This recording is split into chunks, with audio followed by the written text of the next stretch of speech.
Verse 25 says, a woman was there who had been subject to bleeding for 12 years, the Bible says. She was facing a horrific health challenge, an issue that happens to women. And to the point that for 12 years, she had been suffering with this condition, a bleeding that never stopped. And the moment this woman touches him, he knows healing virtue has left his body. He stops. This woman is already turned around, sneaking to go home. She didn't want anyone to know. She wanted to go home. Even though she was healed, she wasn't going to stand there and testify. She just wanted to get home. She was sneaking out, but Jesus stops the entire commotion of the crowd and says, "Who touched me?" The disciples respond, "Can't you see? We're all pushed up against you. We're all touching you." Jesus did not take their answer. Bible says he kept looking for that person. So there was a hush. There's a silence in the crowd. This sneaking woman realized she had to confess.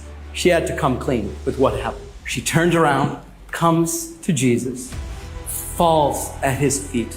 The Bible says with fear and trembling, because she didn't know how this was going to end. Because for all she knew, Jesus could have had her stoned that day. Because what she had done was deserving of death. She had entered into a place. Her being unclean had just desecrated a very important command of God by touching other people and making them unclean. And so she thought, "Oh, I'm done. So she comes, falls at his feet, trembling in fear, and begins to tell him the whole story.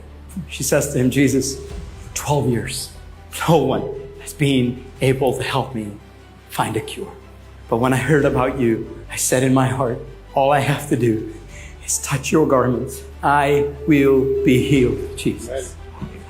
She would have narrated that story to him. And I want you to think about this for a moment. Even today, there are certain places that women can't enter. There are certain mountains women can't go in. There are certain places they're not allowed because if they walked in, they would desecrate that place. So they're barred. Even in our country, certain places you can't enter. You can't walk in because you would make that place unclean. But I love this about Jesus. This woman, if she had touched anyone else in that crowd, they would have been unclean. But she chose to touch Jesus, the one person who had the power to not become unclean, but to turn her uncleanliness into a miracle. And Jesus speaks to her with such affection. He says, "Daughter, come on, stand up, stand up." Seeing her eye to eye and say to her, "Daughter, your faith has saved you. Your faith has given you your miracle. Go in peace and be freed from your suffering."